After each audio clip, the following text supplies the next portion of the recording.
Hi, my name is Patrick Hannafin. Thank you for joining my video today. If you enjoy it, please click the like button.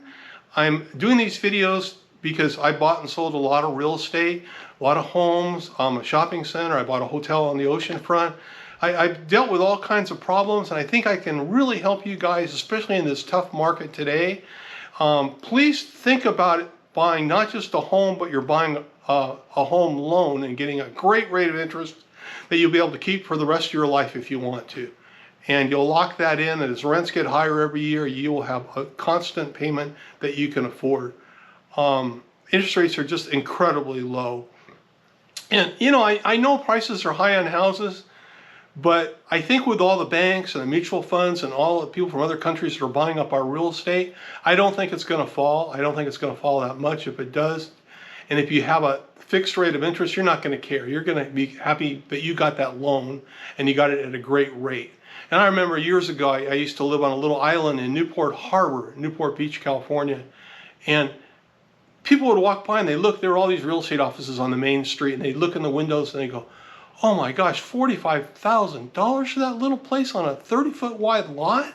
It's crazy.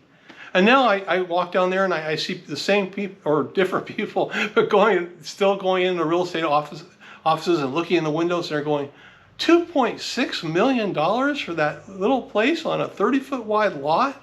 A lot of times it's the same house. It's just unbelievable. Overall, I think you'll do really well with real estate.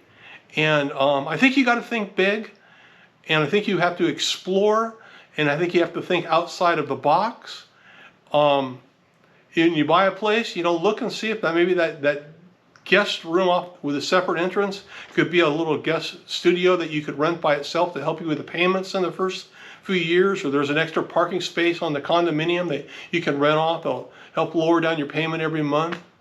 I should mention with condos too, that with condos you're paying a high association fee, which is sometimes is worth it because you don't have all the maintenance, but you're paying so much per month to replace the roof in 10 years from now. Whereas with a house, you don't have to pay that. You pay it when the roof is due, and then it's maybe one time you might have to pay $20,000, but you might not have to do that for 10 or 15 years. So I think if you can afford buying a place without HOAs, that's your better bet. Or you buy a home in a community where it's just a swimming pool for everybody and a little small HOA, $7,500, you know, that's fine. But if you're getting in a place where you're paying $500, $600, $700 on an HOA, I'd really think that over carefully. Because that's $700 or $800 that you could be putting towards your mortgage and getting a bigger, more valuable place. And the higher the place costs and more valuable it is, the more it's going to go up percentage-wise in value in the years to come. What else do I want to talk about? Thinking big. It's funny sometimes something can go right over your head. I remember years and years ago, I was going to buy a little home on that island. I ended up buying quite a few later, but I was looking at the first one, and it was like about $350, and it was an inland house, and it was a nice location. And the realtor showed me that I could buy one with an apartment on the bayfront, one of the best locations in the whole Newport Harbor, with a whole pier and a huge pier that could hold a couple yachts on it for $505. And it was on 2.5 lots, and she had somebody that would buy one of the lots from you, and all you had to do is cut the balcony off the apartment on the house, and you still have a house and a 2-bedroom apartment, and the house would be on a 40-foot lot instead of a 30-foot lot, and you could rent out half the pier to the neighbors. And I go, I don't know. She'd already checked with the city. I go, it's just so much trouble, you know. I'm going to have the neighbor having their boat in front of my house, and you know, most houses don't even have a pier. You're going to have half a pier that you share with the neighbor and still be able to go out and use it and enjoy it. And this house on an oversized lot with an incredible view of the harbor entrance. And I'm going to, you know, it's just, I don't think I want to get into that much trouble. And you know, I'm just going to. So I bought a house for about $350, and they sold the one at $505. And I had a big surf shop in Newport Beach called Hannafin Sports Center. I remember the guy that bought the house would come in with his family, because the house is by itself, just the house was like about 4 bedrooms, and they'd come in, they had all these kids, and they buy wetsuits and all this stuff. And you know, anyway, about a year later, they featured that house. He didn't even remodel it in the Los Angeles Times Home magazine, and he ended up selling it a few years later for $3.6 million. He bought it for $505,000. And I remember reading about the house in that home magazine and going, you know, I'm going to be the stupidest person in the world. I could have lived in the house, rented out the apartment. My payments would have been less than the house I bought. And I could have sold it in a couple of years and had $3.6 million. And the guy that bought it was a race car driver and pretty famous, but he couldn't read. And I go, that guy can't read, and he could figure out that was a good deal. I'm a total idiot that I couldn't figure that out. So sometimes you got to look a little beyond what you plan on paying in a house and figure out, well, if you can rent an apartment with it or parking space or whatever to make it work, and you're going to make a lot more money in the long run, that's a better deal for you. So keep your eyes open. And then on the other extreme, you can go cheap. I remember I would look up and down streets every day in the sections I like, and I would actually go, we had what's called a penny saver. It's a little newsletter with advertisements they mailed to you in the mail once a week. And you'd get it maybe Thursday, and they'd print it in Costa Mesa, California, and I would go up and go through the dumpster and find the copies of the ones they printed with the advertisements in it. And I found a house that was advertised in there, and I got the ad two days before anybody else ever saw it. And by the time the ad came out, I'd already bought the house. And sometimes the deals aren't as good as you think. You try to get a good deal, you know the market value. I bought the house really right. But I remember there was a tenant in there, and I told her to introduce myself. And I'm Patrick, I just bought the house, and I just want to introduce myself. If you have any problems or anything, call me, and anything you need, let me know. And the guy goes, I'm not paying the rent, and I'm not moving. That's all he said. Didn't give me his name or anything.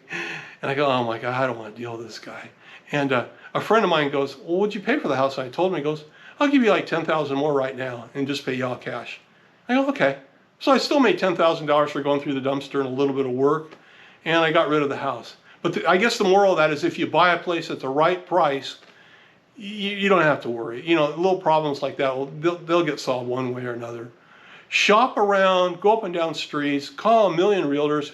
When they start calling you all the time on the phone, you're going to be so sick of it. But that's one day they'll call you with something that's just right. And you'll know it, and you know values by then, and you can buy it, and you'll be so glad. All those calls in the past, you know, I don't remember those calls anymore, but I remember the houses and the deals I got. And that's what makes you feel good. And there's so many banks and mutual funds buying houses right now. The market's really super competitive. But I mean, I just saw a place the other day sell for $1,000 over asking price, but I know it should have been $20,000, $30,000 over asking price. But the seller was a little naive, took the first offer. It seemed $1,000 over asking. Wow, you know. And there's a lot of people out there that they don't realize what they have. They might. I love retired people that live in a house and they fix it all up, and they got the new roof, you know, and they've got copper plumbing. And I love houses that I don't have to do anything to, you know. If the things I don't like is if I think I might have to put a new air conditioner in or a new roof, those are expensive. So I try to avoid anything like that. I want a house that's just not fixed up to sell, but it's just turnkey, and the people were retired and they took really good care of it. So I think that's what you should look for too. And what else can I tell you? Just do your homework. It's not like buying cheese in a market where people sit there and they examine, it shows the rind on this piece, you know, and puts it back. This is a house. You don't buy that many houses. You just want one really, really good deal. You can look at, you know, 200 houses, but you only buy one. Whereas the cheese, you could, I got some rind, you cut it off, throw it away, who deals? It's not even important. But people will worry about some little thing in the market and on a house. They go, realtor said that's a good deal. Of course the realtor did it. They're working on commission. They're going to make a lot of money. They're going to recommend the escrow company and get money back there too. And they're going to recommend the bank that you finance it with. They're going to get money there. And when you go to the bank, get all your credit cards paid off ahead of time, because it takes a little while for everything to click in on what the banks see, and you want your credit history. You show that everything's paid off and your credit score as high as you possibly can make it. Don't keep 30% on a credit card. Have 0 on a credit card. Get your credit score up as high as you can. And also when you fill out the loan app, you know, put in that you have a lot of belongings. You know, you have some gold, some silver. You know, I'm not telling you to lie, but you know, your furniture and all your belongings is worth a lot more than you probably think.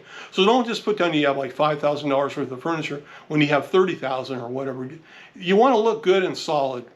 And Just be nice to everybody. Some deals just seem like they're going to fall apart. You don't think you have a chance in the world, and you never know. And be likable and friendly and relate to people and think positive. And I know you're going to find the right house, and you're going to be so glad you bought it. Thank you so much. God bless.